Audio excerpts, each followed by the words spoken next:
Okay, so good afternoon, everyone.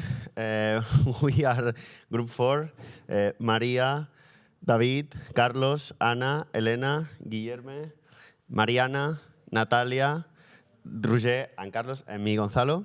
And today, we will present you our hands-on project, a patient-specific intervertebral disc modeling for biological stratification with clinical data. So let us first introduce the main actor in this picture, the intervertebral disc. The intervertebral disc, the largest avascular tissue in the human body, provides the spine with load support and flexibility, while finally articulating the anterior vertebral column. It lies between adjacent vertebrae and is mainly composed of protoglycans, collagen, and elastin. So the disc is defined by 3 different tissues, which include the nucleus pulposus, rich in protoglycans and collagen type 2, which resists compressive loads, the annulus fibrosus, sorry, there's a typo there, which is mainly composed of collagen type 1 and laterally constrains the nucleus pulposus, and finally the cartilage end plate, which controls the hydration of the disc under mechanical loads. So intervertebral disc degeneration is the most common cause of low back pain, which is estimated to affect 266 million people worldwide. This condition is caused by a combination of factors such as aging, genetics, also lifestyle factors, and since research has lately introduced, also the morphology of the disc. So, sorry, it's this one. Okay, and the thing is that several challenges arise when we try to measure these internal mechanisms directly in the spine. So current advancements in that regard focused on finite element modeling to unveil the multi-physics mechanisms possibly involved in intervertebral disc degeneration. For that, calibrated and validated finite element meshes of the intervertebral disc, such as the one here depicted, which was developed by Carlos Ruiz and originally created by Jerome Noeli, are necessary. Nevertheless, these results of the simulation, as we said, depend on the morphology of the intervertebral disc. And as here we want to create an automated process for each patient, the lack of cohorts with different intervertebral disc morphologies actually impede this process. Therefore, the objectives of this hands-on is to first create a pipeline to perform simulations of the intervertebral disc using MRI data directly as an input. And secondly, to corroborate previous results by Stefano that indicate that morphology is preponderant in mechanical responses of the intervertebral disc. Well, for this purpose, we have followed the pipeline that Stefano defined on his article that is cited on the bottom of the slide, and where he saw that mechanical responses in the anterior and posterior zones of the annulus were influenced by their local morphology, as we're going to see on the results. Let's start from the beginning. The data set that we've used, as we know, the stark type of image for analyzing soft tissues is MRI, which is exactly the one that is used in here to analyze the deterioration of the intervertebral disc, specifically T2-weighted MRI images from the former project My Spine. However, as we know, MRI images have a problem associated that is due to its nature. Resolution is poor in the through plane and slide thickness is very high, which causes less information to be captured that can end up in bad simulations and bad 3D reconstructions that can cause harm to the patients if we do this type of simulation of that type of stuff. Because of this, our question is if, as Gonzalo said, can we reconstruct high-resolution surface meshes from these bad quality MRI images? First of all, on this hands-on, we did different type of segmentations to see the bad things that they have, such as manual segmentations are really time-consuming, and they had to be done by a clinical expert, so they have to spend a lot of time and a lot of resources. So we also saw that automatic segmentation is one solution to this time that experts have to spend doing this. but we don't solve the problem of the low quality of MRI images that end up in this low quality 3D reconstruction. So can deep learning be a solution to this problem? One of our supervisors, as explained in this article, developed this algorithm that is called MRI2Mesh. That is the one that we've used, that you input directly the MRI slices, and you obtain 3D reconstruction surface meshes that have high quality enough for the purpose of this, that is to analyze the degeneration of the disk. So this is the solution that they propose and that we follow. And once we have this 3D reconstruction, we need to obtain the finite element model. So what we use is the template that Gonzalo explained that Carlos and Jerome developed. And what we do is a morphing process where we use this finite element as a template, and we morph it to the surface that we obtain with the algorithm that I just mentioned on the previous slide, using this Bayesian coherent point drift algorithm. Well, they did modifications to optimize it, and it adapts point clouds from a surface to a target, and allows us to do rigid and non-rigid registrations. Why? Because it has two principal variables that are lambda and beta. Lambda controls the expected length of displacement vectors, the direction, and beta controls, the displacement vector, and beta controls the direction correlation between displacement and vectors.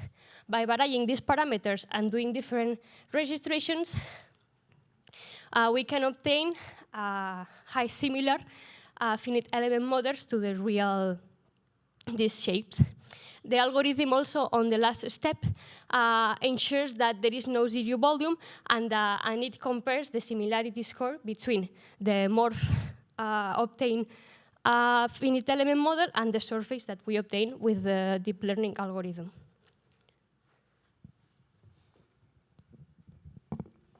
So now I'm going to talk a little bit about the simulations. So first of all, the intervertebral disc integrates a solid phase, which is composed by structural molecules such as collagen, proteoglycans, elastin, along with cells. And also it is composed by a fluid phase, which basically is water and solutes. So in that case, in order to characterize the entire disc, they decided to use a osmoporo hyperviscoelastic model. So in order to perform the simulations, first of all, a free swilling step of 17 hours was performed, following the biphasic swilling theory. So in this step, no external loads were applied.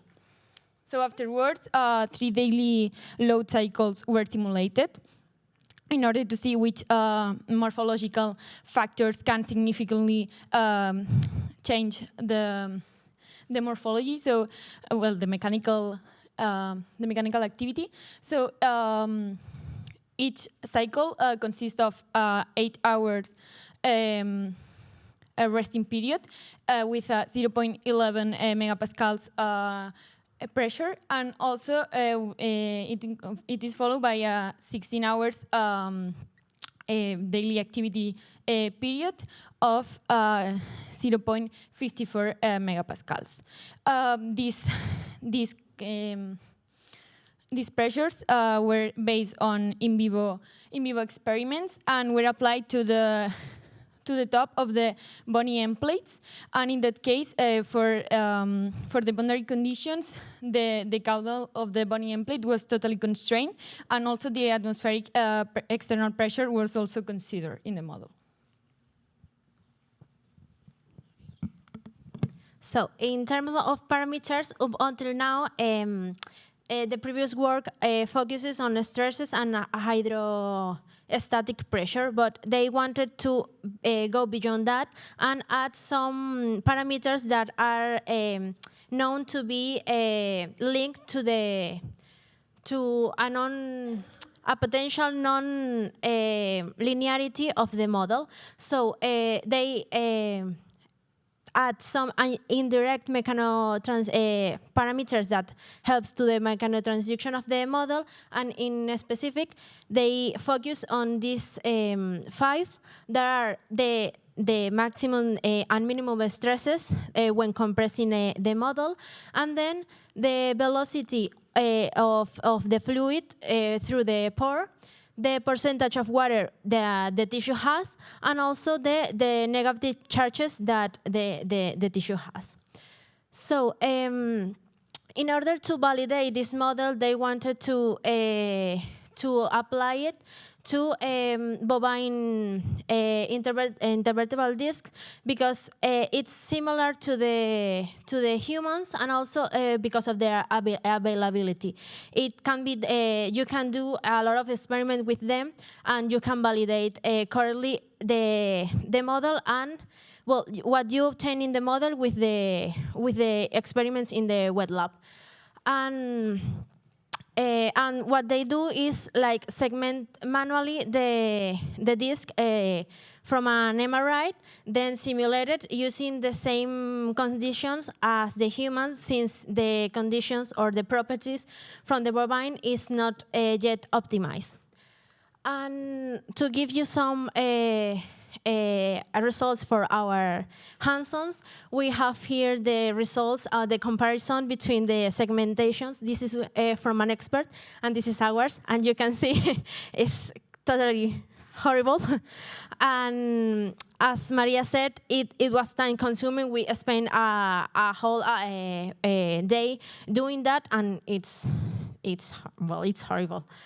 And then to enter the results of our simulations, we first have here the morph models that you can see.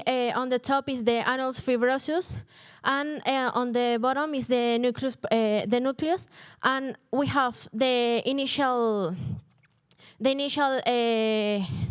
shape and the morph shape through the code, and we have that all of them are above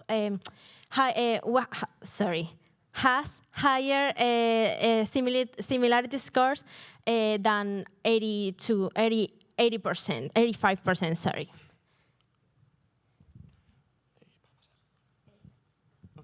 So now we can start with viewing the results. First of all, what we have, these are the plots that we have obtained for the different variables that Mariana has explained before. And what we did was to eliminate on the time scale, well, to crop, better explain, the first 17 hours that corresponded to the swelling step. So what we were interested in was to see more how the model behaved when we applied the loads, and also we decided to choose the loads that were applied for the second day, since the moment where the model was more stable. So here, when the nodes that we have chose to evaluate was the anterior node that was located on the anterior transition zone, and after that we also measured another node located on the center of the nucleus pulposus. So here we can see the plot corresponding to the fluid velocity, and as we can see here, we have zoomed in more like the part where we were interested in, the time frame that we were wanted to see. And here we can see that despite being the same simulation with different morphology, we have different results despite doing the same simulations with the same loads and the same material properties. We can see that the maximum value here corresponds to the anterior node on the L4, L5 intervertebral disc, and the minimum value will correspond to the L2, L1, L2, and leading to a difference of near to a 30% of between the minimum and the maximum value between these two geometries. And if we go to the center of the nucleus pulposus of the same variable studied, we can see that on the same frame of time, we have this very large variability between the results that we have obtained, leading to these very big oscillations with a very high frequency. And the analysis of this data was a little bit tricky, because on the same period of time, maybe one geometry was at its highest and another was at the lowest point, leading to this difference of an 80%. When it comes to the evaluation of the water content on the anterior node, we can see that we have more or less, it seems to have lots of variations, but more or less all they have the same behavior, and if we look at the scale, it's only at very small decimals parts where the differences are being produced, and we can see here that the percentage of error or difference between the geometries was very, very small when compared to the other 30% present on the first study. And here we can see that in the center of the nucleus pulposus node, the behavior of these variables is stabilized, and we don't have present these oscillations that were present before. And the evaluation of the differences was, for this case, 1.97% for the difference between the different geometries and maximum and the minimum values. And the same it goes for the same evaluation was produced for the fixed anterior charge, where here the results show this high frequency for the node that was located on the anterior transition zone. And we have here this variability of 4.67%, which seems that for this case, and also for the previous ones, the geometry didn't produce this very large variability between the variables that were studied. And if we look also for the center of the nucleus pulposus, we see also this stabilized behavior with not as many oscillations as before, with only a 1.43% of difference between the different geometries, the maximum and the minimum value, at the same time evaluated.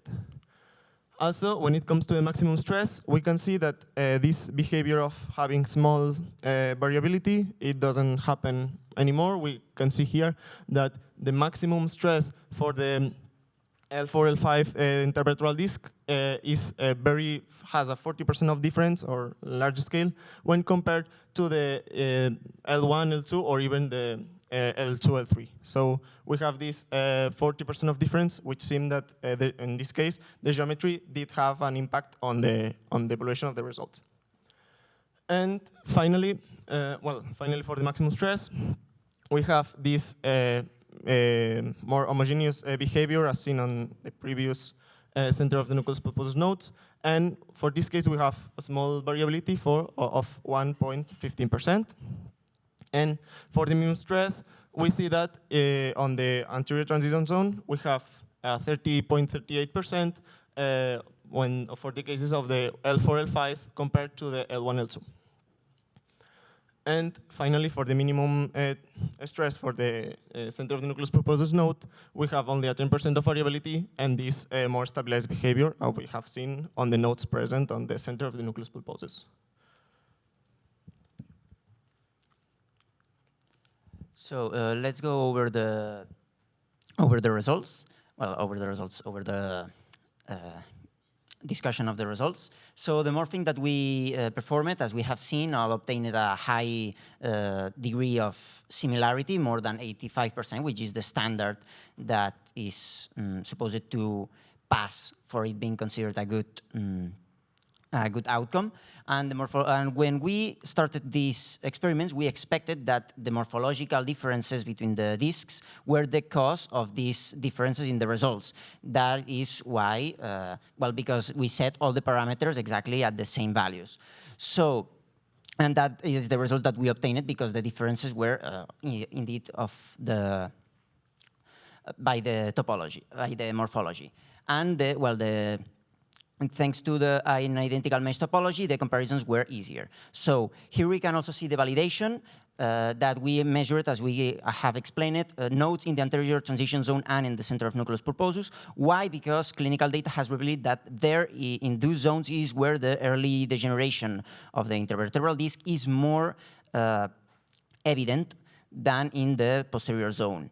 And these are the variables that we thought that were important because they exhibited high differences between the discs due to the morphological difference or high variations that we have seen with Carlos over the results. Now going over the validation of the model, we have seen that we obtained a smaller variation because in the variation on the wet lab, we obtained a difference of 1.3, and in the simulation, we obtained a difference of 0.2. Why is that? Because the bovine model and a human model are different. The morphology is different. The parameters that we use are different because we modeled the bovine with the human parameter. And well, as we know, the function follows forms and follow functions. So a bovine disc will have a different function than a human disc, and it will affect the results. So some limitations of the results that the transition zone is not patient-specific, so future work is aimed at trying to capture this structure and include it in the model. Also that the finite element model could not be validated, so future work is headed onto obtaining the bovine parameters to be able to validate it. The variables that we explored are not direct variables, they are indirect into the mechanotransduction. So the direct mechanotransduction variables could not be evaluated until we have a nutrient transport model complete, and for that we need the validation.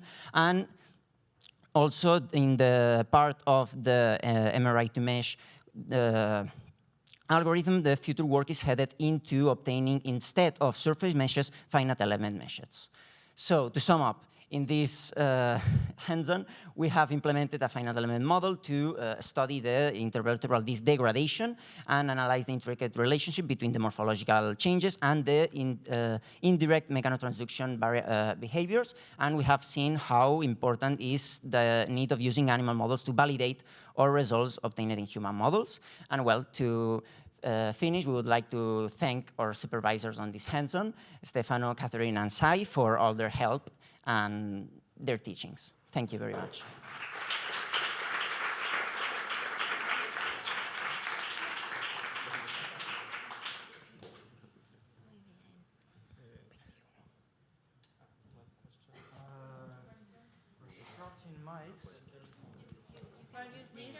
Maybe you can pass. Yeah, you can. But no, okay. Hola, hola. Julia? Vols començar? No.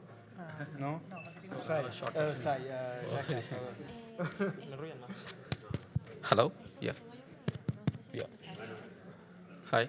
Thank you for the nice presentation. So I have a small question. So in your pipeline, you said conversion of MRI to finite element models, right?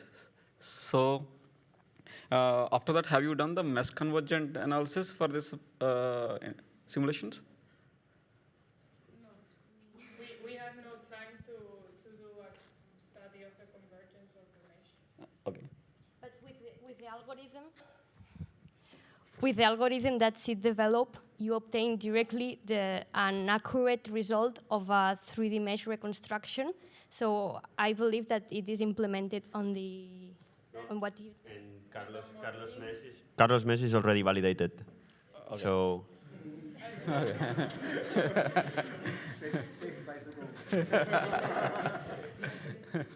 So, okay. So, and if you go back to the slide number 23, so.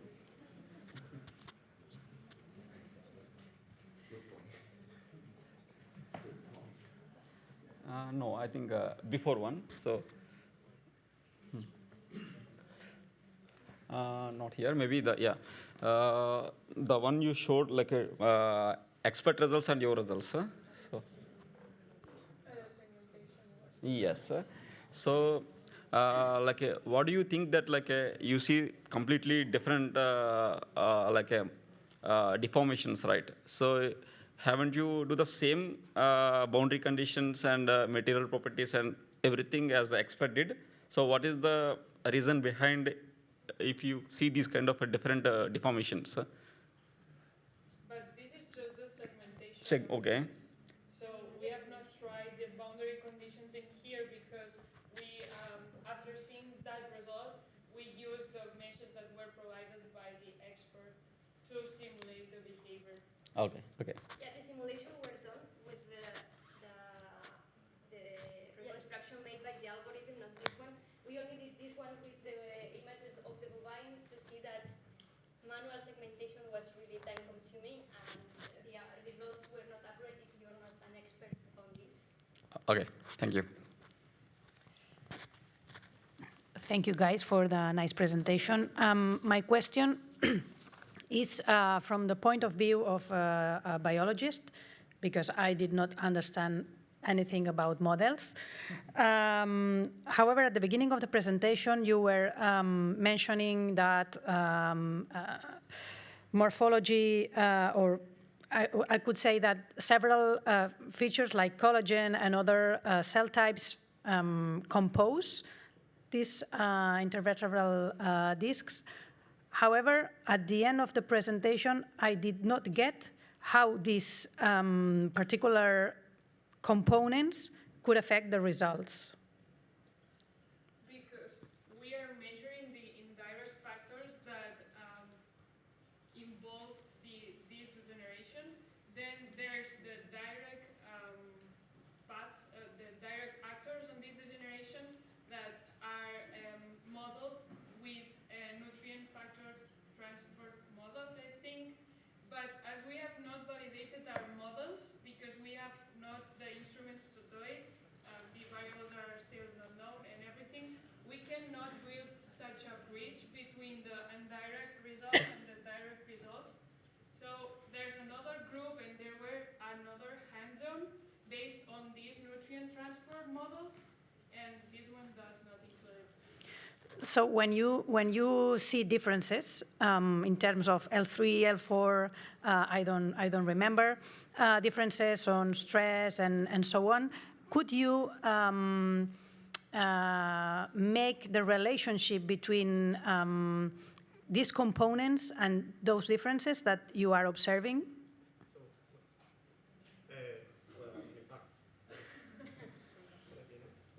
So maybe I didn't explain it well, but for example, as you may have seen on the slides here, for example, it's very clear that the center of the nucleus pulposus zone presents lots of variations, and depending on the node, we see that for the transition zone, it has more variability, and also, for example, for this case, we see that the transition zone, because it's difficult to characterize and because its properties, presents more differences between the morphology of each of the intervertebral discs rather than, well, here not a very good example because of the variations, but here, for example, presents very small variations between them, and it was like this transition zone what dificulted a lot to characterize how good it was a model or not.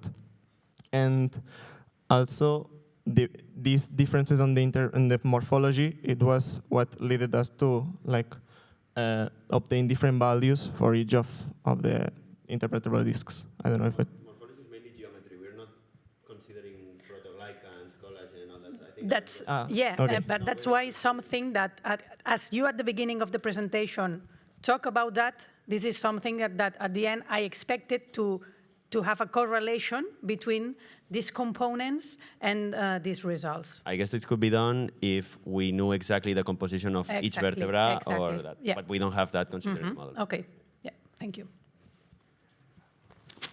Okay, so... sorry, intervertebral disc. Ay, Dios mío. Okay, so... disc for all. Yeah. So amazing. I mean, this is something you've done in 4 afternoons, so it's quite impressive.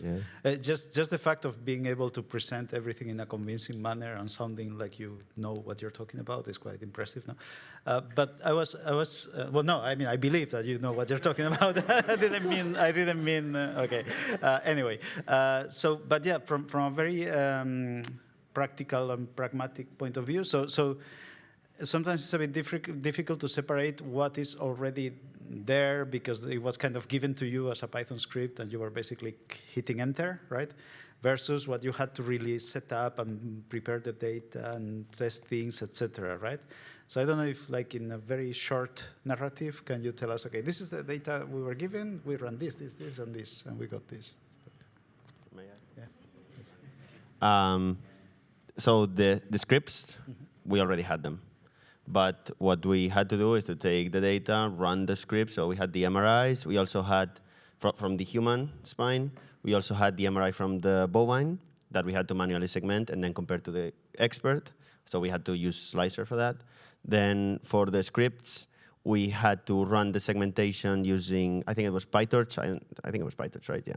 We had to run the segmentation. Then we had the models of the intervertebral discs, not the disc, of the intervertebral discs.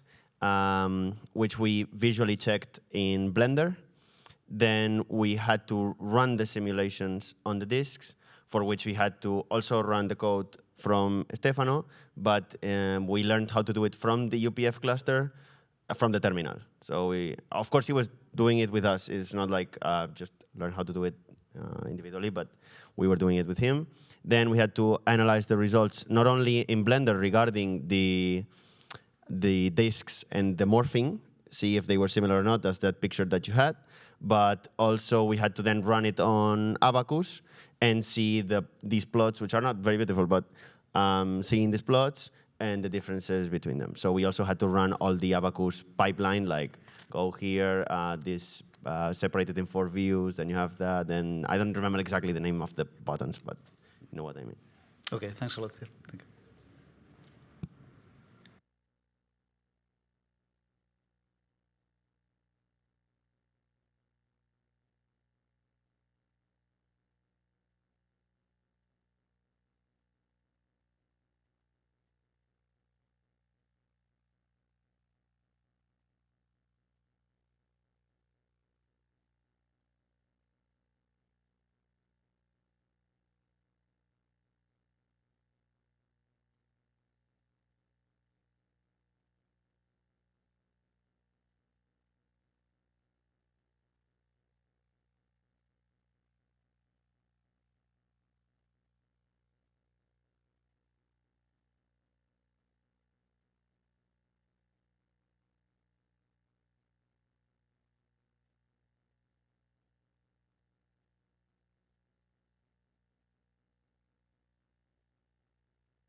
No, no.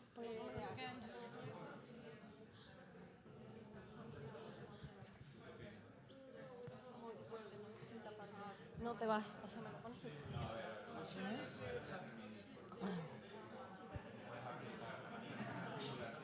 No, it's working. You just need to pass on the other screen.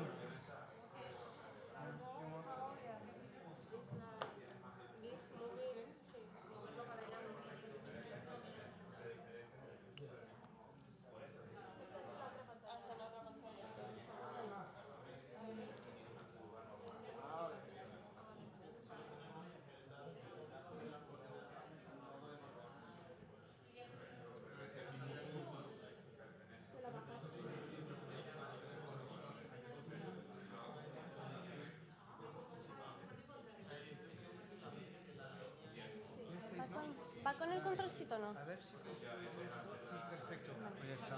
Y esto, sí, ok.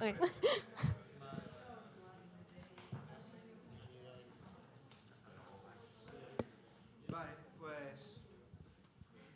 We can go. Hello, so today we're going to be presenting our project titled Knowledge-Based Network Modeling of Invertebrate Disc Biology.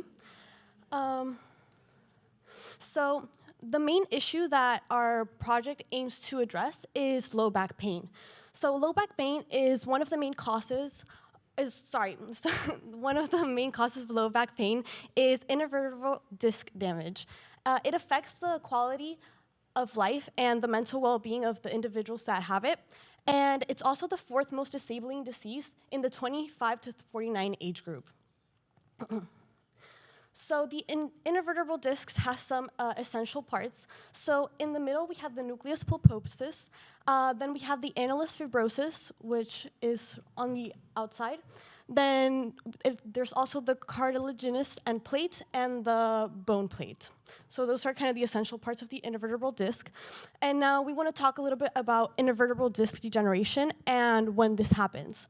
So this tends to happen when there is an imbalance in the metabolic stages. There's also many other risk factors that we can see above, which are the age, the genetic inheritance, trauma, gender, and biomechanical factors. And the two main type of factors that are present and that we're going to be talking about today are the catabolic and anabolic factors. So catabolic factors tend to be the ones that degrade the things around, and the anabolic factors, the ones that promote growth. Neither one is like either positive or negative. They just have to kind of coexist for the disc to be healthy. So now I want to talk a little bit about the state of the art, so what has been done up until today.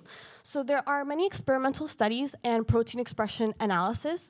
However, these do have some downsides. For example, for the experimental studies, they're very complex, costly, and they're also time-consuming.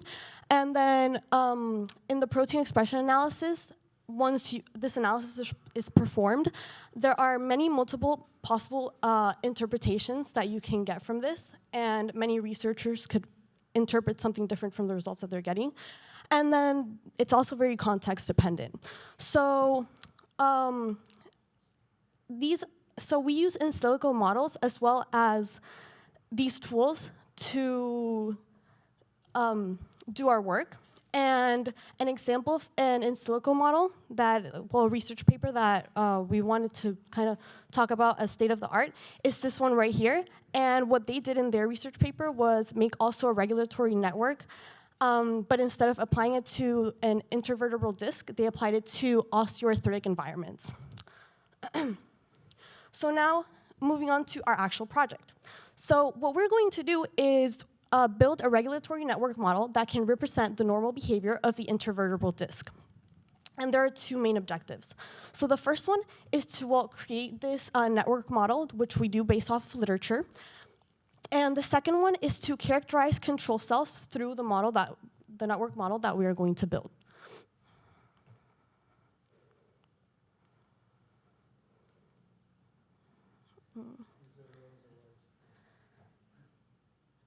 Oh, okay.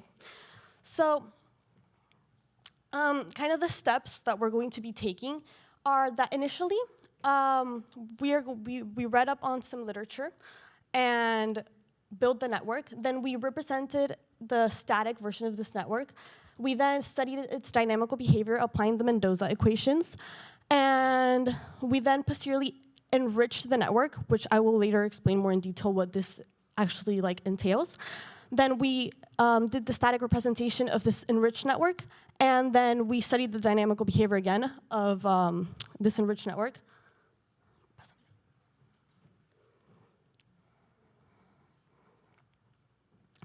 Para atrás.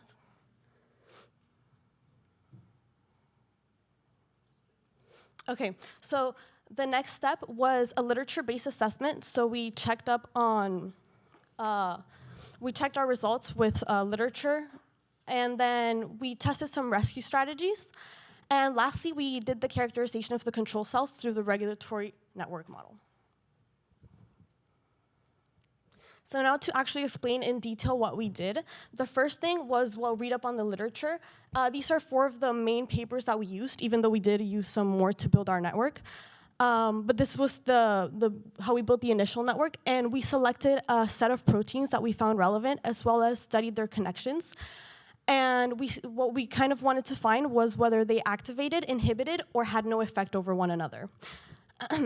And well, yeah, after building this network, we wanted to study its dynamic behavior, and what we used to do this was the Mendoza's equations. So basically what this does is it grabs the network, and the nodes in our network are represented by the proteins.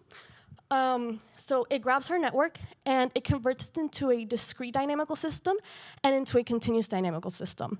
And what it does with the discrete dynamical system is that it finds the steady states, and once it does this, it's what it uses as the initial states in the continuous dynamical system. And then it studies the behavior over the iterations. And then here, we can see the differential equation, and depending on the state, whether it's activating or inhibiting, we use one equation or the other to initialize the weight within the differential equation. After doing this, remember that we created an initial network, and this initial network was created with papers from degenerated disks. And what we wanted to do was create a non-degenerated disk. So to be able to do this, we had to, well, enrich our network, which we did with a database called String. So we input all of the names of our proteins, as well as we also selected for it to show us the relevant connections in Homo sapiens, and those with a fidelity score higher than 0.9. And this is kind of what the program provided us with. And the point of this is to go link by link and study their connections, because once you click on one of these links, this tab shows up, and here you have information of where you can find relevant things of these connections. So we read up on many papers to be able to build our enriched network. And after doing this, we repeated the static network, and we also studied the dynamical behavior. And then we compared it to some papers, to the literature that we found. And here we have in experiment 1, where we stimulated our disk with TNF, and the results that they obtained in these papers were that in the first one, the expression of MMP3 and IL-6 were increased, and the expression of ACAN, COL2A, IGF-1, and TGF-beta were decreased. And then on another side of things, in this paper, they also had a perturbation with TNF, and this increased the expression of MMP3, MMP9, and MMP13, and decreased the expression of COL2A.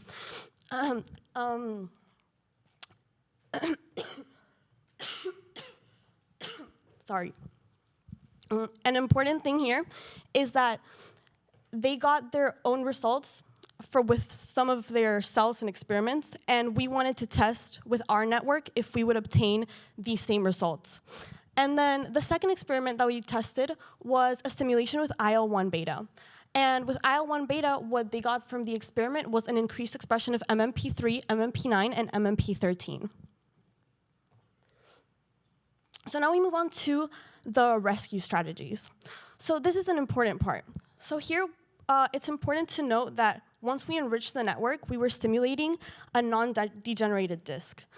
But now what we wanted to do was degenerate this non-degenerated disk by co-stimulating with IL-1 beta and TNF, because these are known catabolic factors. And once this had been done, we wanted to try these rescue strategies with growth factors and anti-inflammatory cytokines to see how the disk would react and if it would be able to regenerate again. So what we did was that test 2 growth factors, TGF-beta and GDF5, and we also tested anti-inflammatory cytokines, IL-10 and IL-4. And the last part of our methodology section is about characterizing the control cells through our regulatory network model. So what we did was data was provided to us from 3 donors, so 3 people that donated their intravertebral disc. And we input this data into our network, and we studied to see if their discs were degenerated or not degenerated. Now moving on to the next section of our work, which is the results and discussion. So I'll be presenting the results as well as discussing them with you as we go along. And here you can see the network, the initial network that we built, but keep in mind that this was the one for the degenerated disk, not the enriched one yet. And on the left, we can see, well, on your right, we can see the static representation that we built using Cytoscape. And we can see that in blue, we have the catabolic proteins, and in yellow, we have the anabolic proteins. And the color of the actual connections are also relevant because the green ones represent that they activate another protein or that they inhibit them. This is now the result after applying the Mendoza equations. So now we're studying the dynamical behavior of these proteins. And it's important to note that there is a high presence of catabolic factors. So here we have the catabolic factors, which are the MMPs mostly. And then over here, we have some anabolic factors which are not present, which are ACAN and COL2A. So here we can see that this does represent a degenerated profile. Then this is now the results with our enriched network. So this is the static representation of our enriched network. And here there were 32 proteins. And in the non-enriched one, there were only 29. So we did add a few proteins that we found in the literature. And here we also just kind of see the same thing as before, but with the enriched network. So once again, we have in blue the catabolic proteins, in yellow the anabolic ones, and the respective colors for activation or inhibition.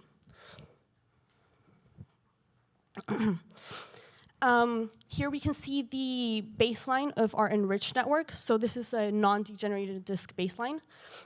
And here we can see that there is a high presence of anabolic factors that were absent in the degenerated baseline.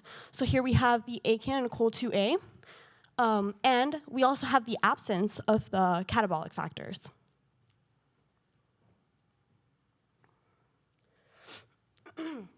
So now we move on to our literature-based assessment. So remember that I showed you a few papers, and they had stimulated with TNF or IL-1 beta, and they got some results. So the results that they got was increased MMP3, MMP9, MMP13, and IL-6. And in the stimuli with TNF, which is the top plot, we can see that MMP13, MMP3, and MMP9 did in fact increase after the stimuli.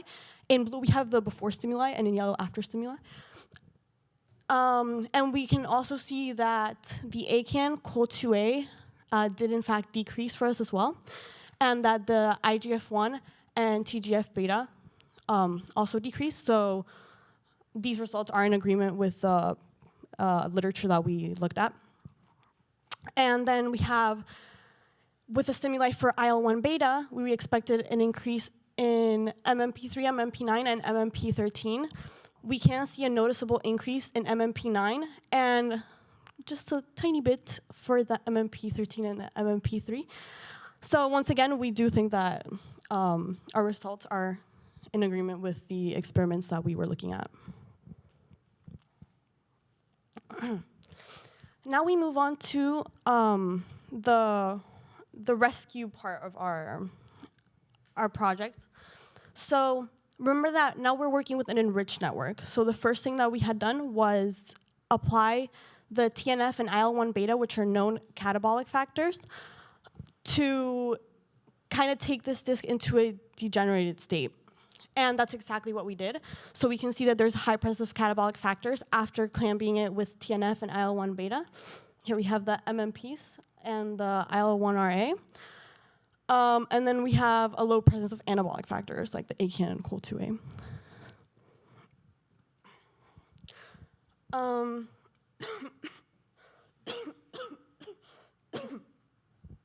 Sorry. Then we have the rescue strategy comes into play now where we apply the growth factors. So we apply them separately. First, on the top, we have GDF5, and on the bottom, we have TGF beta. And with GDF5, there's minimal changes, so we don't really think that it would do much if applied to the intervertebral disc from our results. On the other hand, when looking at the effect of TGF beta, we do see that it decreases the presence of the catabolic factors, and this is ideal, even though it does not increase those of the anabolic. So even though it does decrease the catabolic factors, increasing the anabolic ones is important for the disc to be able to regenerate, because remember that the disc degenerates when there is a metabolic imbalance. So yeah, we kind of see that TGF kind of works for decreasing the catabolic factors. Then we have the stimulation with the anti-inflammatory cytokines, IL-4 and IL-10. And with these, we can see that there not much really changes, because the blue is before when the disc was degenerated, and then the yellow is after the stimuli, and it remains the same. So we conclude that the anti-inflammatory cytokines don't really have any effect that we would want. And lastly, we have the results of the personalized baseline for the 3 different donors. So over on your right, we have the values that we obtained, like the database that was given to us, that was collected from these 3 patients. And we input this data into our enriched network and studied its dynamical behavior. And this plot right here is what we obtained. So we can see that there is a high presence of some catabolic factors like MMP2, COL2A, and GDF5. So what we conclude is that the discs provided were in fact degenerated discs, because there's no anabolic or barely any anabolic factors present and a lot of catabolic factors present.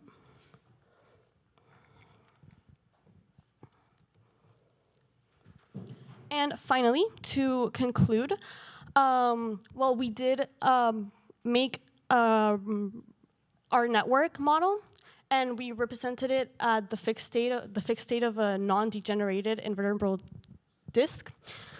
Then we also think that this is quite useful, because it could be used as a guide for studying and predicting the experimental results. And it's a tool that has reduced computational cost, and it also prevents non-needed experimental costs, which is kind of what simulations are good for. So, and then the last thing is that we achieved the characterization of control cells from proteomics, and we evaluated the catabolic and anabolic impacts from each individual protein. And, well, yeah.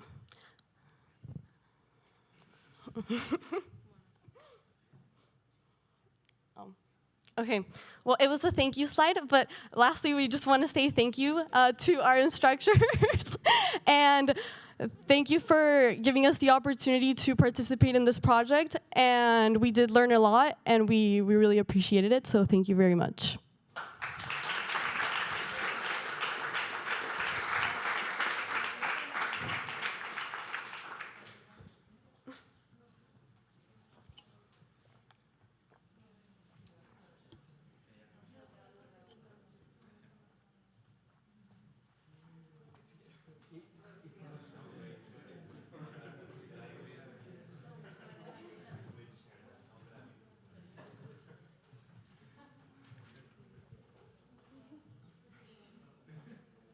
Go ahead with some questions.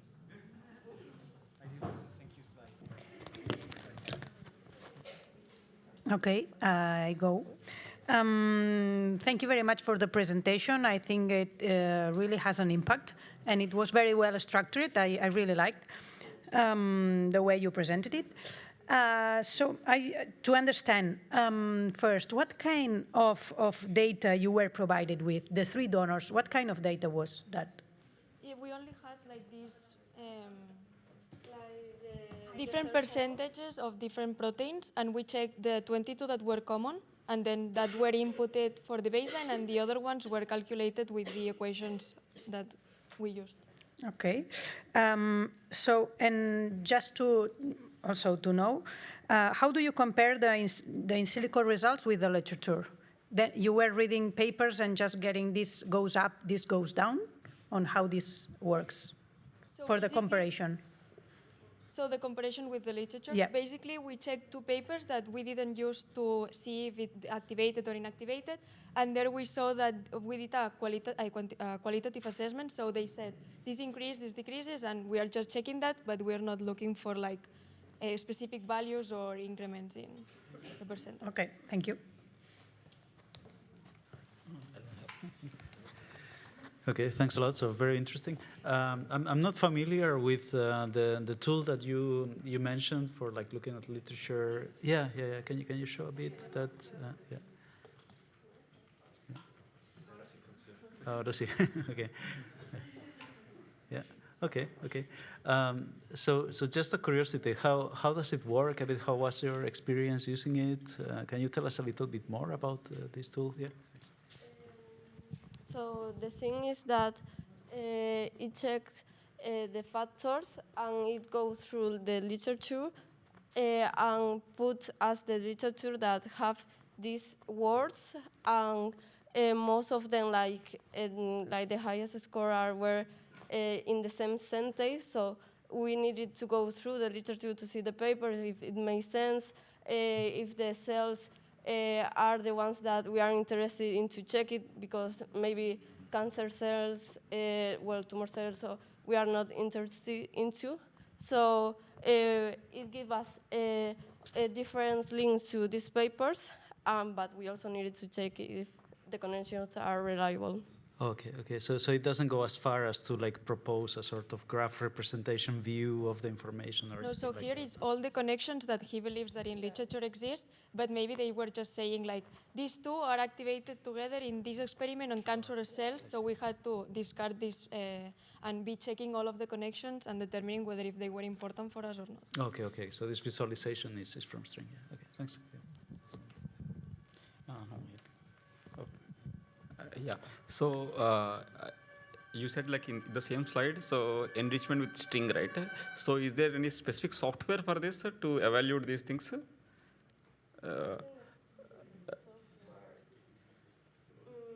the string? Yes. Like for example, if you want to get some latest literature review, so how could you evaluate those things in the string software, for example? For example, if you want to search the latest literature review, so in the existing model, you see the world literature, right? So for example, if you want to compare the results with the latest literature, so how do you, how the software works in this case?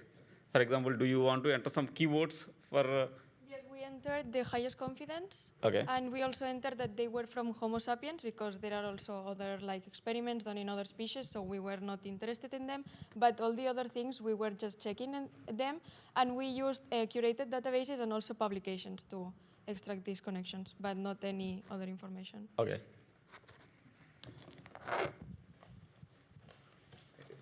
Okay, cool, thanks.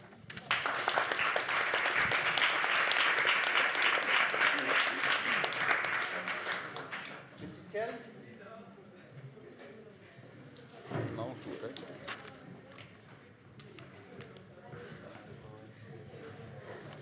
Vale, entonces este es multiscale modeling of the... This is third, right? Yeah. Three, yes. Second. Yes.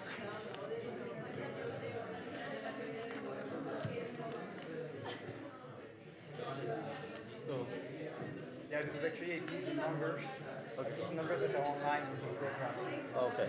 Not the numbers of the order of termination. Yeah. That's confusing. Sorry about that.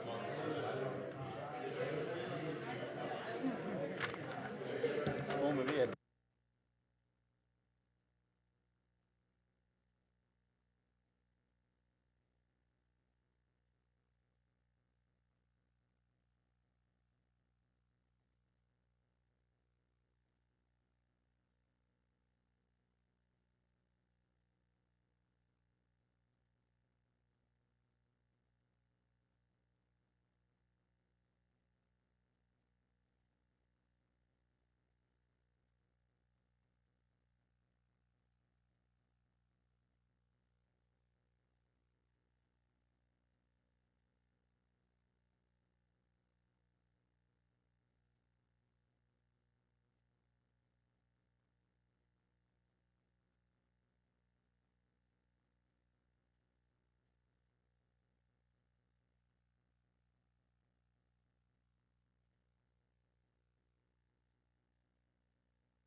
So, something else.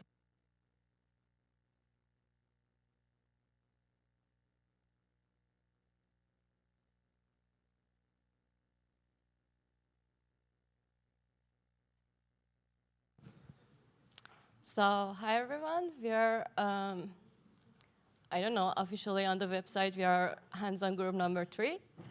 And Sylvia, Mia, Berta, and Jordi, which he's not here, he couldn't make it today, and me, Eileen. And our hands-on was focused on multi-scale knee modeling from patient motion capture to tissue deformation and cartilage biology. And to start with, I would like to give a brief introduction to our target tissue, which was articular cartilage. So in general, knee joint is one of the biggest joint in human body, and it's a frequent site of injury. And articular cartilage is a specialized connective tissue that covers the end of our bones in the knee joint. And the key characteristics and function of articular cartilage is being smooth and shock absorption, which it can act like a cushion between the bones that can absorb the shocks and distributing the loads evenly throughout the joint, and durability. Even so, articular cartilage is not really that thick, maybe usually 2 to 4 millimeters. But it's highly durable and it can withstand stress over a long period of times. And in general, knee diseases are like really common after the age of 40.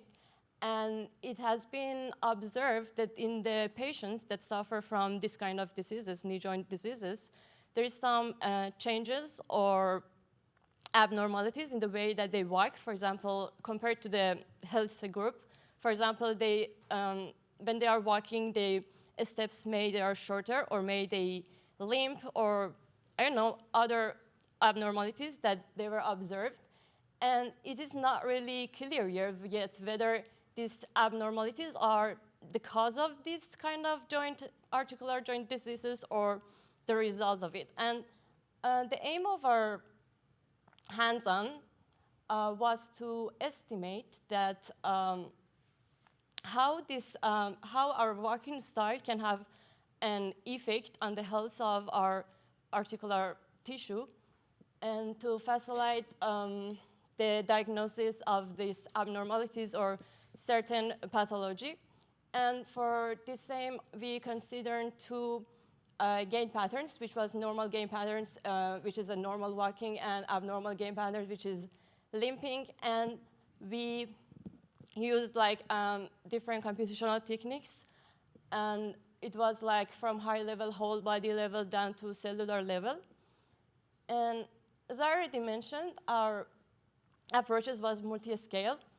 And for the whole body level, we did the gain analysis in the laboratory.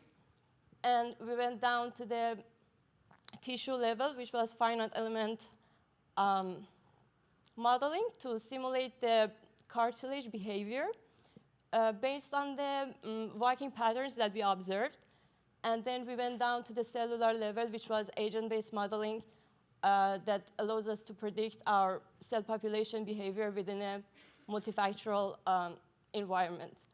And in the following slide, we will just go down to details and continue with explaining more in which steps. Okay, so first we have to understand the methodology to understand the process that we have followed during the project. So what is the gait analysis? First, we have to analyze the walking of the person, that a step consists on two phases, that we have the stance and the swing one. The stance is simply when your foot is on the ground, while the swing is when your foot is not on the ground. And we are interested in the stance phase because it's when all your weight and all your pressure is on your leg. So we will study this phase in the left leg of our patient. So for this, we have gone to the motion capture lab that of UPF, that it consists on the motion capture system with two video cameras, one reference system that is the three rods at the border, at the corner of the fourth place, that is where the patient has to walk. And so for this, when all this is ready, we have to put our patient in the lab. So what we have to prepare is the protocol that we will use, that in our case was the Helen-Hayes protocol. So we put 22 markers to Jordi that are distributed as this way because it's the standard protocol that follows the UPF. So and we have to do it for two walkings, that is, as Aline said, the walking as normal, and then Jordi has faked the walking in order to simulate abnormalities in walking, to simulate a patient who has a certain disease. So what we have done is first, like for 3 or 5 seconds, standing and without moving, we recorded Jordi with the 22 markers, and then we have removed the blue that are here because to facilitate the walking. And then he started walking, and as we can see, we have the forces that are the vector forces of our interest. So once we have the recordings done, we have to go to Smart Clinic software and to take the exact time at which we compute the heel strike, that is this position, and then the toe off. So in a Smart Clinic, it's seen like that. This is the toe off, and we have to do it for both in all the walkings. And then finally, we have to go to a Smart Analyzer to extract the different files, forces, torques, powers, angles. But in our project, we are interested in the force files.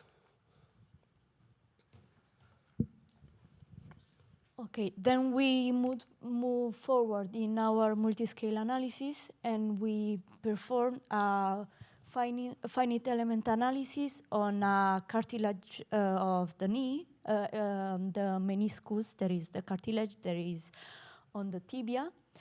And just a brief introduction of finite element modeling. There is a method that is widely used in engineering and in physics that helps to solve complex problem and continuous problem by using discrete models. And it is useful because it supports different materials, boundary condition, and helps to solve nonlinear problems. Like here you can see a continuous model that has been divided in simple problem and that will be solved more easily and more effectively. We performed the simulation using FIBio software. There is a software exactly thought for biomechanical problems. And it is a freely available software that is run by the research laboratory at University of Utah. The software allows to define the material model and to define a wide series of boundary condition. There is prescribed displacement, nodal forces, and pressure forces. Here you can see the interface. You can see a foot. This model is way more difficult than the model that we were using. As you can see here, it is possible to define different pieces of the same element and to define different materials. We performed a pipeline to perform our simulation that goes from defining geometry, define material, boundary condition, then define loads by using the data that we had from the previous simulation. And when we defined the time steps and assigned the loads, and then we were able to run the simulation. And here you can see the parts of the software where we could set our conditions. This is the mesh of the meniscus element that we used. We didn't draw or create the mesh, but we were given the mesh. And this was obtained by an MRI scan and then pre-processed. And on the left side, you can see all the pieces that compose the mesh. Then we define the material. As you can see in the picture, cartilage is a complex material and is composed by different elements. So we didn't define cartilage as it, but we defined that as a solid mixture. And we used 3 different solid models. There are the neo-Hookean that allows to define the nonlinear elasticity of cartilage. Then the Donan equilibrium that allows to define the osmotic swelling due to the charge. And then the fiber components of the cartilage. Then from the simulation that we ran with the smart analyzer, we consider 4 points that are the lower value of pressure while walking, the high, an intermediate phase, and another high. This represents a full step. And the image that you can see on the right is the normal walking, while the other is the limping. And as you can see from the graph, they are quite different. We define different time steps, particularly 4 time steps, and we assign each pressure to the time step. And then we were able to run the simulation.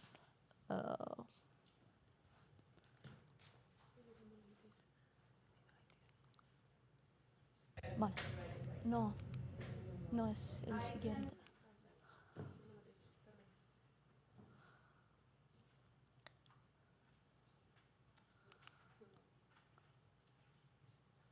Okay. here you can see that when running the simulation, we were able to analyze different values, but we focused on pressure, and we could analyze the pressure of both model, of the normal walking and of the limping model. And we saw that there is a, we cannot show the video, okay. Okay. We saw that there is a critical point of the piece where there is higher pressure.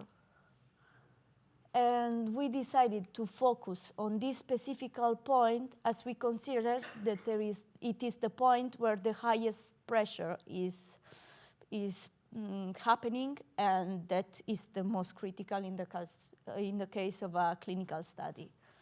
We exported the value specific to the mesh that we considered for both simulations. And this study has some limitation because the mesh that we used is not the mesh that corresponds to the MRI scan of the person that was walking. So it is a mesh that was done basing on another patient. So maybe a better personalized model would be done by maybe scanning the knee of the person that we registered in the simulation, in the motion capture lab, to have a more specific, subject-specific model. And then we admit that we consider limited time steps. We just focus on the more important steps, while a better simulation could have been done by considering more time steps. And then the finite element modeling in itself can bring some error to the explanation of the model. So, as Maya just explained, we obtained the mean of the maximum pressure of the stance phase doing the finite element model simulation. This value has been chosen given that it's the critical value, and with that we were simulating the worst conditions. So, what we did was, in order to simulate the molecule behavior, we used NetLogo. And in here you can see its interface, and in it we had to put some values for our simulation. A value that we put is the cells per millimeter cubic. We used a value of 4,200, sorry. This value was obtained from literature, and we did the test during 4 hours. So we assumed that the patient was limping for 4 hours straight, which is also a limitation given that most people, when they limp, they don't walk for 4 hours straight. So this is also a limitation. Then we used the magnitude. It's the pressure we obtained, the mean maximum pressure that Maya talked about. And the frequency was obtained from the gait analysis performed in the motion capture lab. And those values here that are the metabolic conditions were taken from the values from a literature also, and from the values of the intervertebral disc. Sorry, I forgot. Another limitation that this model has is that we are assuming that we are always on the stance phase, given that we are assuming that we are always having a magnitude pressure of 0.06, which is correct during the stance phase, but not in the swing phase. Again, we are doing that because we want to simulate the patient under the worst conditions in order to understand its molecular behavior. So, moving forward, in order to, why do we want to do this simulation? We want to do this simulation to understand and estimate the different concentrations of the different molecules and how these stimuli behave in terms of reactions. So for this reason, it is necessary to understand what happens in a nanoscale level. So to do so, we have to take into account all those submodels that influence on a cell, which are a mechanotransport model, a metabolic submodel, a pro-inflammatory cytokine submodel, a cell viability submodel, and an mRNA submodel. So it is necessary also to understand how those interact with each other. So in here, if in here we have like a molecule, we can see that in this case, X1 and X3 are the ones that are inhibiting in the cell because they're painted in red. And the other ones are the molecule. And the other ones are the ones that are activating it. So the concentration of this orange molecule will vary depending on the concentration of its activators and inhibitors. So if we weight those values in here, we can see the blue term as the activation term and the red term as the inhibition term. And taking all those weights into account, we can estimate the changes in the concentration of the orange molecule. So for each molecule in here, we can see that, for example, for MMP, we have one inhibitor that would be a growth factor and one activator that would be the inflammatory cytokines. And this is a whole schema of all the inhibitors and activators of the different molecules. So summing up, what our NetLogo code does is, by giving it some conditions that I've talked in the previous slide, it calculates the different molecules concentrations after 4 hours of limping. So now looking into the results, but first we have to look into what values we used. So as I already said, we used the pressure from the magnitude extracted from the finite element method simulation and the frequencies from the gate analysis motion capture lab. Those values here from the walking are taking the oxygen pressure and the glucose concentrations are the ones that are in blood, and this pH is the one that is in the intervertebral disc, which is also a limitation because it should have been taken into account the pH of the cartilage and it should have been calculated. For the limping, those values were assumed, which is also a limitation. But however, we just tried different values, so those ones were the ones that gave us a better result. So and now if we see the results, we can see that we take like the value, we can see the different molecules, and we made a ratio, which 100% was the walking concentration of the molecule, and this ratio was comparing the limping to the normal. So we can see in here that we have the red ones that are the ones that have decreased when limping, and the green ones are the ones that have increased.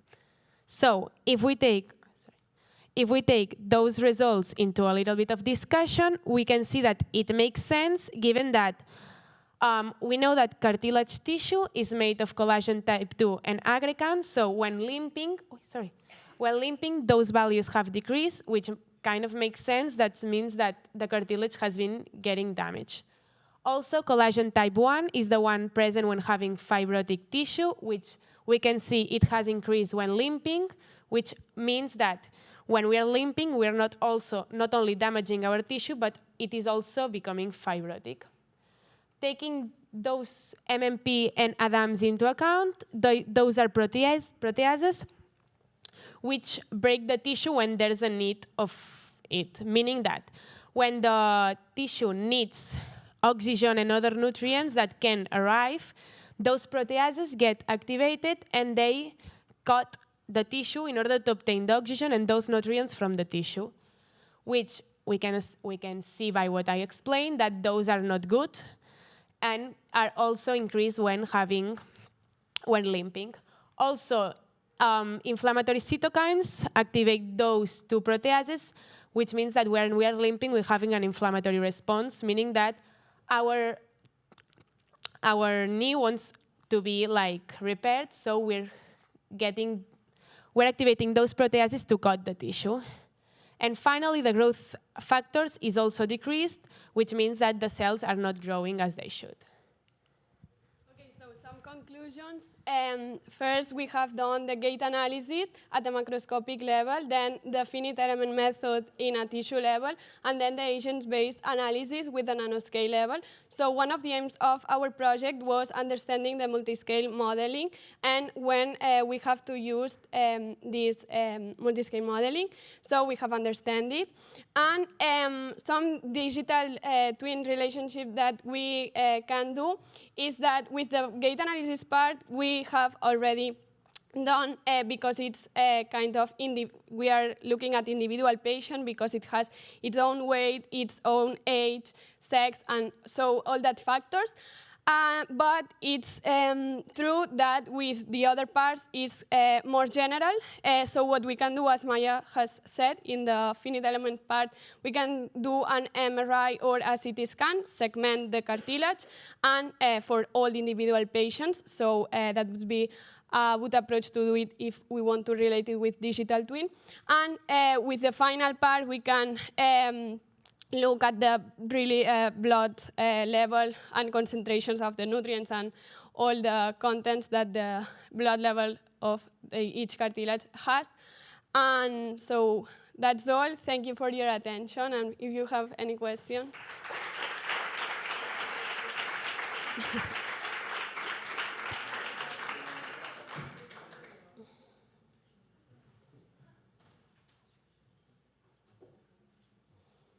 Okay, thanks a lot.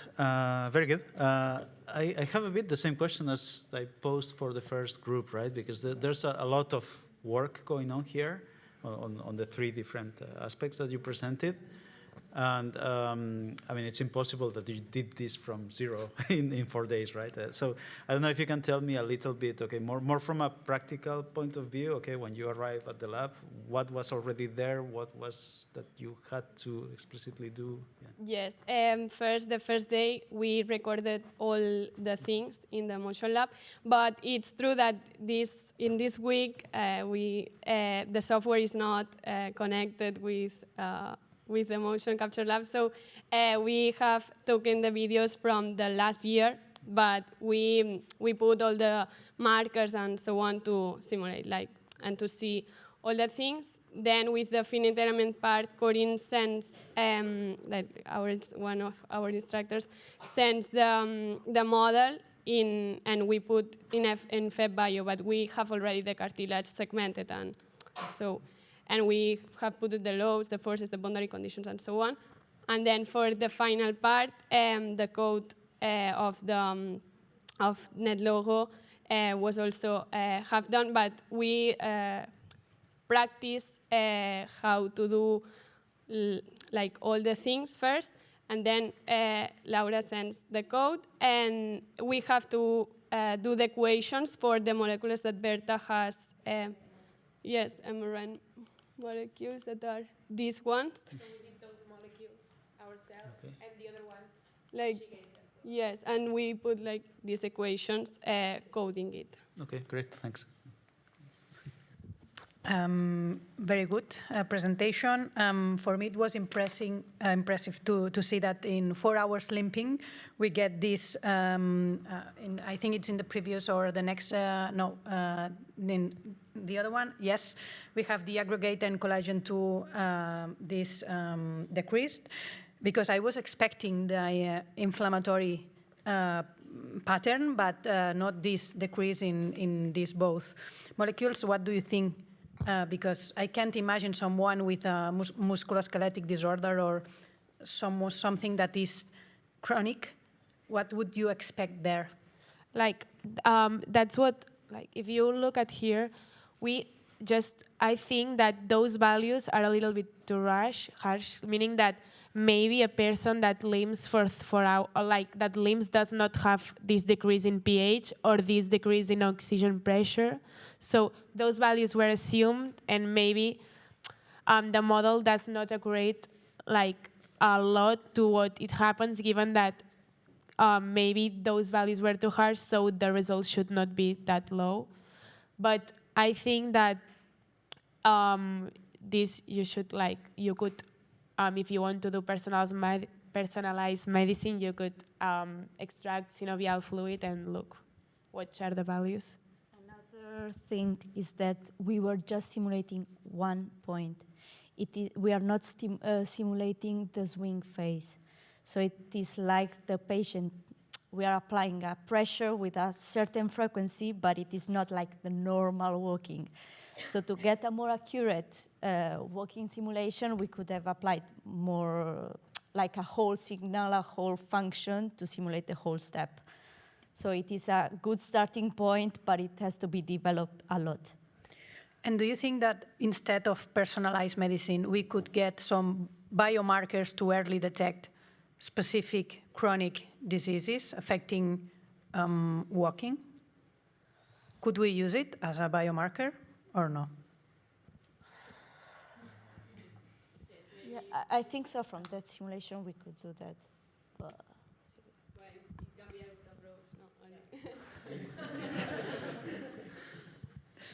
Thank you. Yeah. Hi.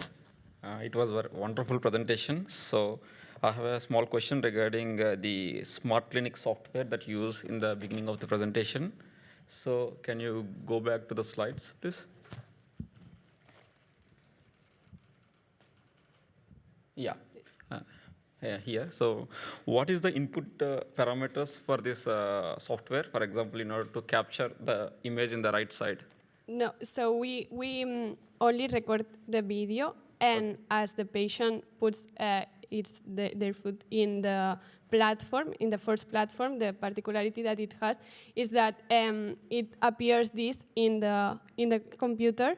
So you have seen that. So it's you can apply like a curve to see the exact moment in the time that the patient has these two positions. So you have to mark it and in the exact time that is doing these positions. I don't know if I'm... Okay. So, and if you go back to the finite element limitations, so you explained, yeah. Yeah, the limit, yes. In the third point, you see numerical approximation errors, right? So what do you think that you have some errors in your finite element simulations? What errors you are expecting, for example? As you can see from this, finite element model is an approximation of the real world behavior. Yes. So maybe we could have evaluated like with a more little mesh size. Yes. We could have done this kind of approximation that is going to be increasing the model. Of course, maybe we could have improved more the model simulation, the material simulation, like defining more materials and more structures. And I mean, I think it can be improved. Yeah, like if you do the mesh convergence analysis, maybe you will get accurate results. The mesh yes, and all this process. Okay, that's all. Thank you. Okay, great, thank you.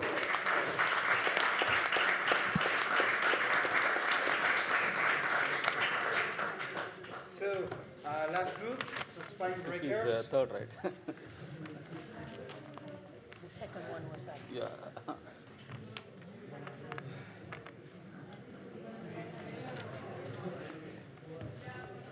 Second one.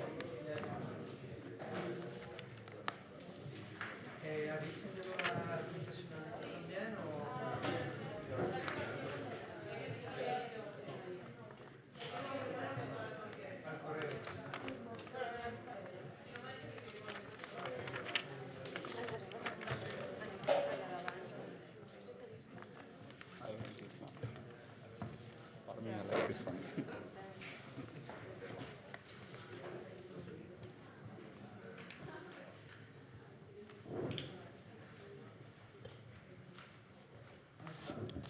Now the pending one, the first one. This is the last one. And the pending on the mean.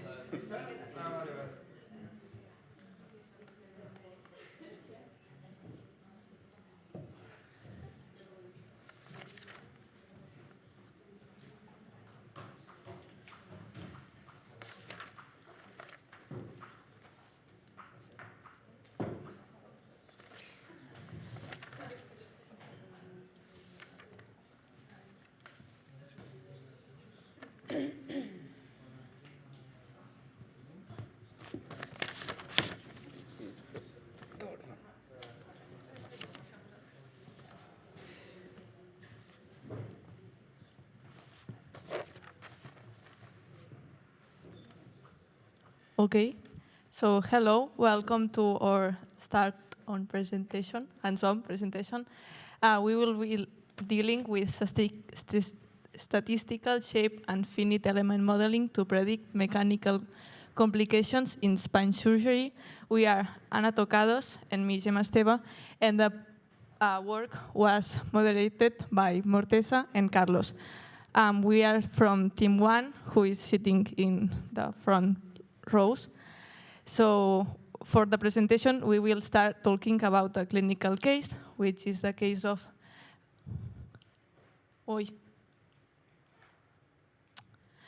this woman who came to the doctor because she was suffering from some back pain. So after some imaging tests, she was diagnosed with lordosis, which is a kind of adult spine deformity, which is a high prevalence, affecting more than half elder people.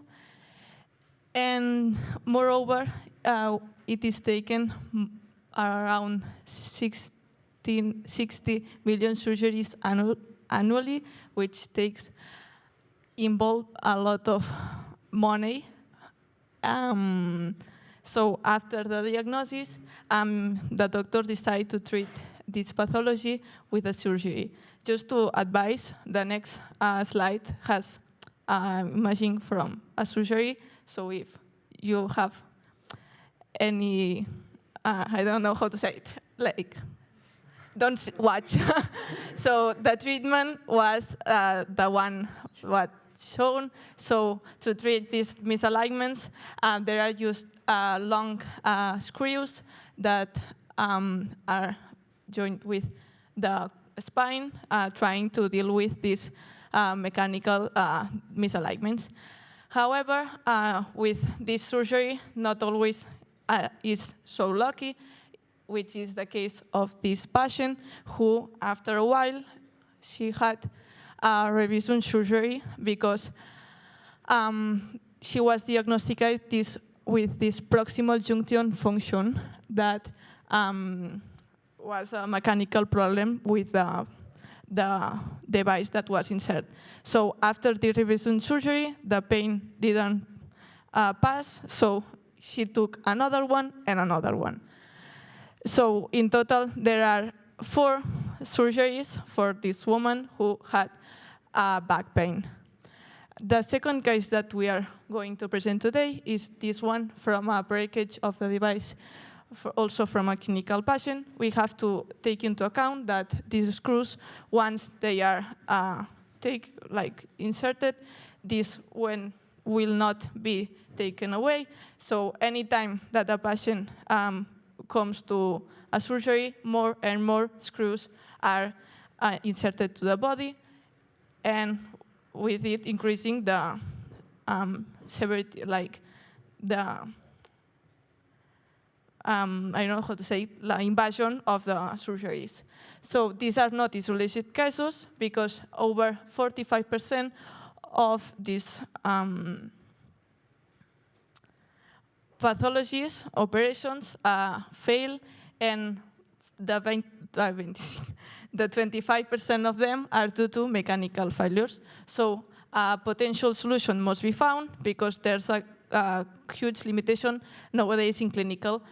They are now using clinical images to explore the best implant configuration, but we think that using biomechanical factors like simulation, we will able to predict whether the surgery will success or fail.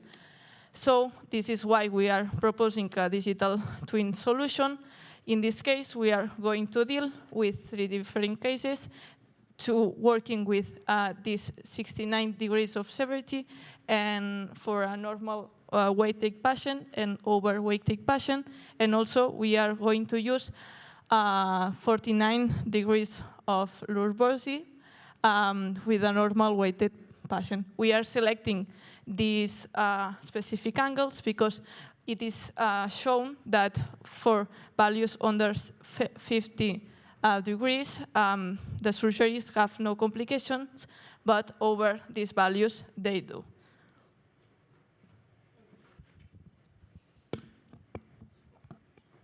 So as you can all agree, going into 3 surgeries is not ideal for a patient. So what's the main objective of this study is to evaluate the response of vertebral column screws to constant loads in different cases of lordosis, as my colleague presented now. So this is the pipeline we followed. It's based on an in silico technique. So the first part is the patient-specific modeling. So based on the images we extracted from them, we could do the model reconstruction and also the statistical shape model. Then we got into the most fun part, that is the finite element method, that with this we are gonna go through the morphing techniques, the FEM modeling, including also the instruments, which are the screws. And then we're going to go with the simulations and look for the biomechanical study results. So let's go through this pipeline. The first thing we're going to talk about is the statistical shape model. So with different 5 cases, we've done like a main model based on those to get the bone structure. So here you can see that this is just the bone structure without any ligaments or intervertebral discs and without any deformations. So that now the thing is to get into the degrees of deformation. In this case, we've done the lordosis of 49 degrees and the lordosis of 69 degrees. So for this, to obtain the models deconstructed, we've variated the standard deviation. So for the 49 degrees case, we've deviated the standard deviation to minus 0.7. And for the 69 degrees, we've got with a standard deviation of minus 1.4. So now we're gonna go through the morphing techniques. Now we got the whole bone structure, but as I said earlier, you don't got the ligaments, you don't got the intervertebral discs, you don't got the screws. We have to get into those. For this, we're going to use the Bayesian coherent point drift, and we're gonna get the whole model with the ligaments, the intervertebral discs, and the screws, and we're gonna morph it with the structure we got earlier that got the deformation of 49 and 69 degrees. Then, for the finite element model, finite element method, we divided into 4 geometries, the 4 principal ones. So the lumbar spine vertebrae, the lumbar spine ligaments, the intervertebral discs, and the instruments. To get those, we had to define a little bit the material properties we're going to use for them. So in the first case, the lumbar spine vertebrae, we established as a rigid body because we're not interested in studying its deformation mainly. Then the lumbar spine ligaments, we defined it as an hypoelastic material, so we had to look for properties of cross-section area, some material constants to calculate the transition strain, because at the end what we used were beam elements as the ligaments. Now for the intervertebral discs, we divided into 3 parts. Well, some groups have talked about it before, but we're gonna remember it a little bit together. So the nucleus pulposus, we define it as a viscoelastic element, the annulus fibrosus as an isotropic hyperelastic, and the cartilage end plates as a viscoelastic poroelastic. So we had to also consider that the collagen fibers were not aligned equally in those. And then for the instruments, so the screws, obviously they are metal, and we considered a linear elastic, and we applied on titanium aluminum alloy. So we had to look into the Young model's properties, Poisson coefficient, and yield stress. Now, let's go into the section definitions. These would be the images of the whole structure, just for you to look at it a little bit better. Then for the first section, it was the vertebra. So here we took an example of the L1 vertebra, and there is also the screw, so you can see a little bit where it was located. For this, obviously, it was done through the L1 to the L5S1 vertebra, then to the intervertebral discs, So here you can see a little bit better also the different parts of the annulus fibrosus and also the transition region. This also was an example of the L2, L3, but you have to keep in mind that we did it for all the part, so from L1, L2 to L5 S1. Then the ligaments, we defined 5 different ligaments. You can see it up there. And for each one, we had to consider the different material properties. So we had to look for the constants appropriately. And you can see also where located each one of them. And then, obviously, we had to look for the screws and also take a section for them, because we have to look at how they react to the loads. Now, we got the material properties, we put them into the sections we defined earlier. Now we have to look into the boundary conditions we're going to apply to this model. So for the bones, first of all, we're gonna fixate the sacrum as we want to apply the loads and the model doesn't move. And then for the intervertebral discs, we're gonna apply a manometric pressure on the outside of 0, so in the interior it will be negative, and there will be an equilibrium of pressures. Then we're going to talk about this a little bit later on the steps.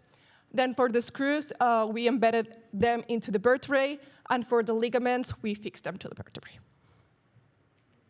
Now, for the steps we followed, you will see there's a little bit of a difference between the model of 49 degrees and 69 degrees, but let's start here.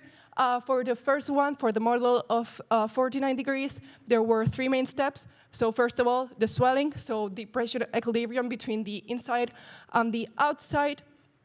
Then we applied the loads for the second step, and because of the fixation of the sacrum, the model didn't move from the position fixed.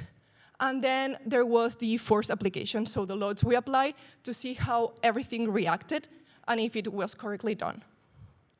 Then for the model of 69 degrees, it follows the same main steps, but we can see a difference that is the position of the vertebrae. So in the second step, you can see here like a void.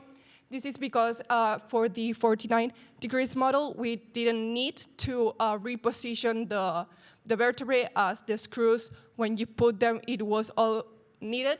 But for the 69 degrees, it was a little bit more complicated because it was a higher difficulty case. So we needed to reposition the vertebrae in a specific position to be able to put the screws and then apply the loads. So now I'll be able to give Gemma the fun part and go through the simulations. Okay, so once we done the finite element modeling, we are just will perform this numerical simulation with abacus. As mentioned before, we have these 3 patients, so we are going to analyze this biomechanical study who's aiming to predict whether the surgery will fail or not. So first of all, we are going to analyze the movement of the spines, also see the screw analysis, which give us information about the stress that they are perceiving, and also the discs analysis dealing with like the pressure also that they are receiving. So as mentioned before, these are the movements. We see that in the first step, some correctness are observed, but for the case of 69 degrees, the alignments disappear and some deformities are observed. Moreover, when dealing with the screws analysis, we must take into account that we considered them as titanium elements because they are the most used in practical, surgical, clinical. So we have to search from the yield stress, which was 880 megapascals. For the simulations, we took the stress misses who were the predicted ones to study these mechanical failures. So this first case analysis is the 49 degrees. And the maximal pressure that stress that was analyzed was under this 800 megapascals, so we predicted that this case wouldn't fail. Moreover, comparing to the last one, we've been working also for the non-normal weighted, and we see that for the L3 vertebra, the screw that is located there, there's a peak of 106, no, sorry, 1,656, which is higher than the yield stress from the titanium that was found before. So in this case, we are predicting that this screw will have some mechanical failure.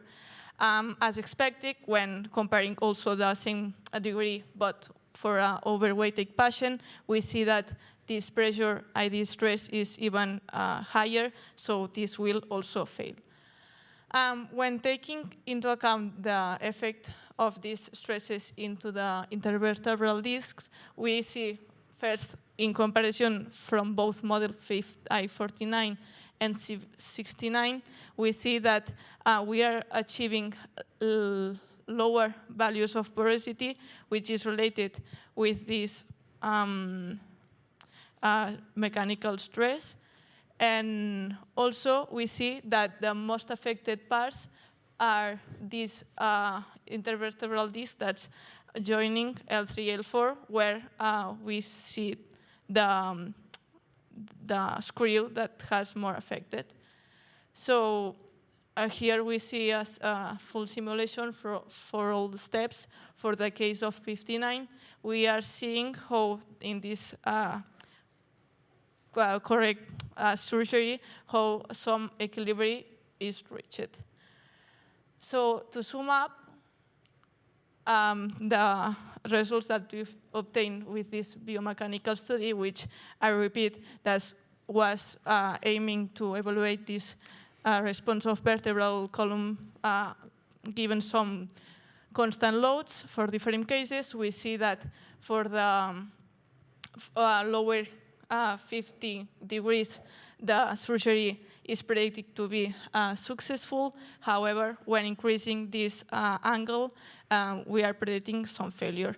Moreover, we've seen that in these specific cases, the L3, L4 the intervertebral disc is the one who's been suffering more. So with this, we are showing some potential clinical study that could be done before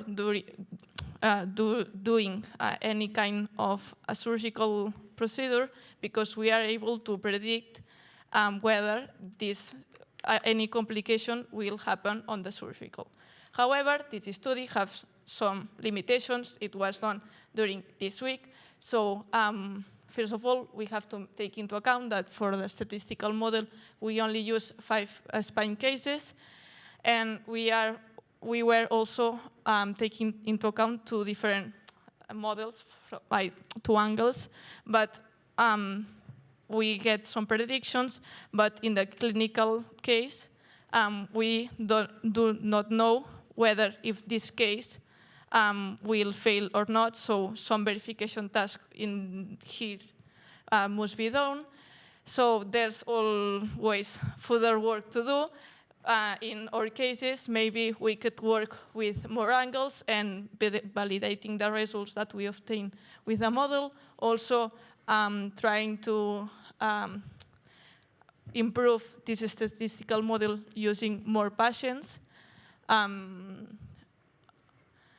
Moreover, we can optimize this screws usage. We are dealing with a high number of screws for each operation. So maybe if we have a digital twin, we could predict how many screws in what position could be performed to have a successful surgery. And moreover, to take advanced simulation techniques with more sophisticated mechanical models that replicate better the spine. So this is our work. Thank you for our attention. So if there's any question, just ask. Thank you.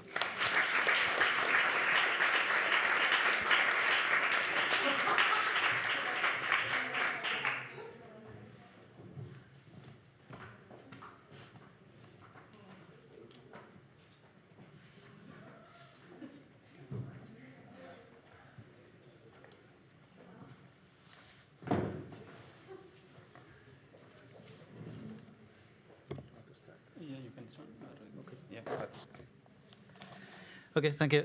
Very nice. Yeah, maybe just to focus on one particular part, the part that you do with the statistical shape model with Scalismo, right? Can you explain a little bit how you did it? Like you have basically data from 5 patients, right? Yeah. And then, so what steps did you? Yeah. No, it's okay. I don't think you had like images or. Yeah.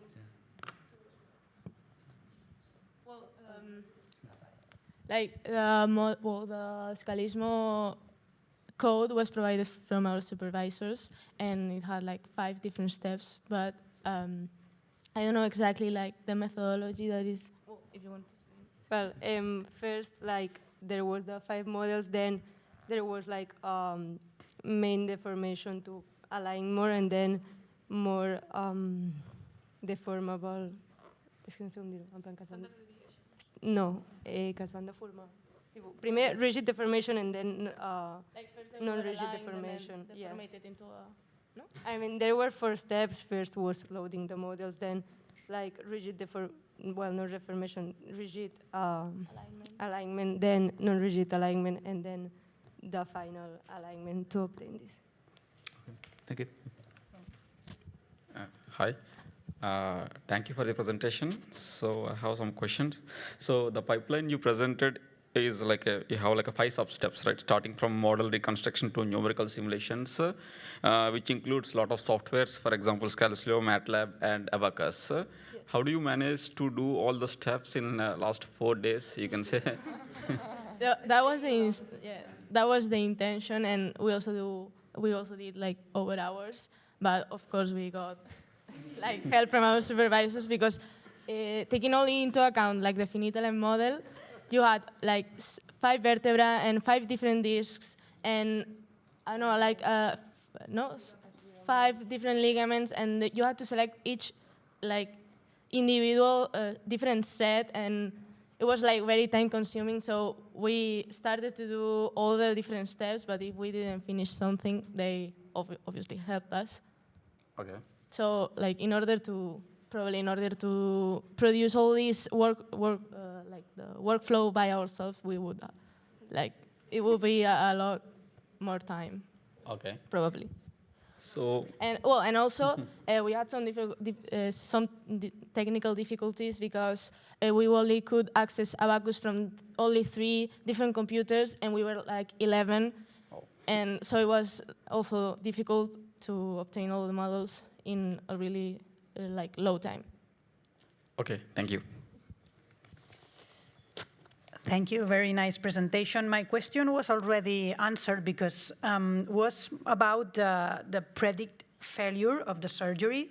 But so my question was about, could we provide solutions? Could we not only predict if a surgery is going to fail or not, but then you mentioned in future work that you can provide different or how screws could interfere in this surgery and so on. How difficult would it be to include this this part in the model?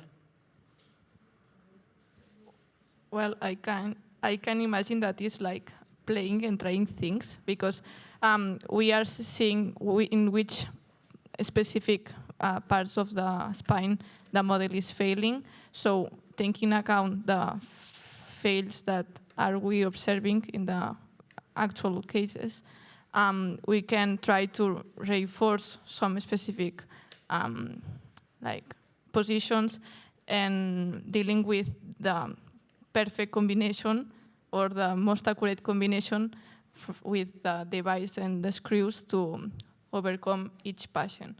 I think that nowadays it's difficult because there's a lot of possible combinations, but maybe in the future using other softwares and like deep learning or something could be like modeled to obtain faster results for each patient. Okay, no, because I really think that it has a clinical application, and if we get this combination of surgery failure and possible outcomes changing different things, I think that is really, really nice work to be and to implement in the clinical practice. Okay. Thank you. Thank you. Okay, super, so we are done.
And the winner is...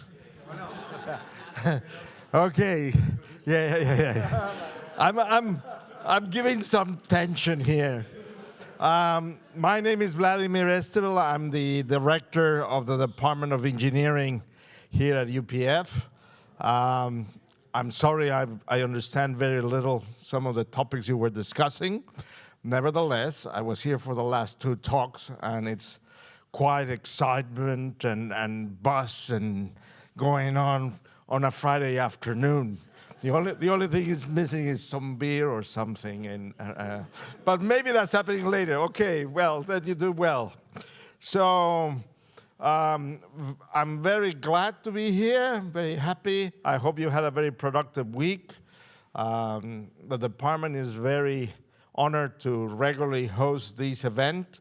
So I don't know how many people come from away or far away, but please continue your collaborations with the excellent group of researchers we have in the disciplines that connect engineering with medicine. Some of the things you're showing, they got me scared. So I hope I never have back surgery. Sounds terrible, all right? In the twin fails, well, hopefully not in the person, sadly in some cases. So I also commend you for your research. You probably are doing far better for science, for medicine, and actually doing something of impact on bettering the lives of lots of patients. So with any more further ado, I think I have to award some things, or what do I do? You said that you were going to bring something. Announce the winner. Okay. And the winner is multi-scale knee modeling, from patient motion capture to tissue deformation and cartridge biologue. So I don't know who these people are. Please come forward.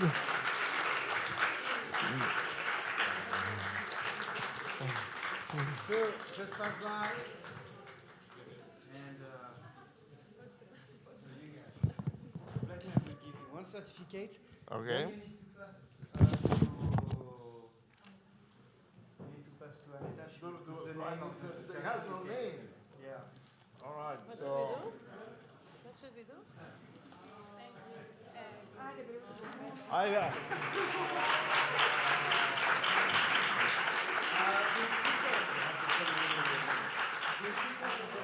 understand that's what's happening.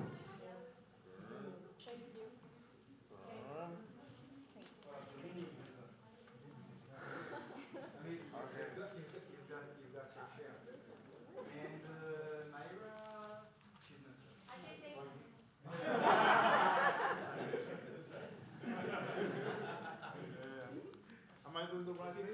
Yeah. Okay. Right. Sure. Okay.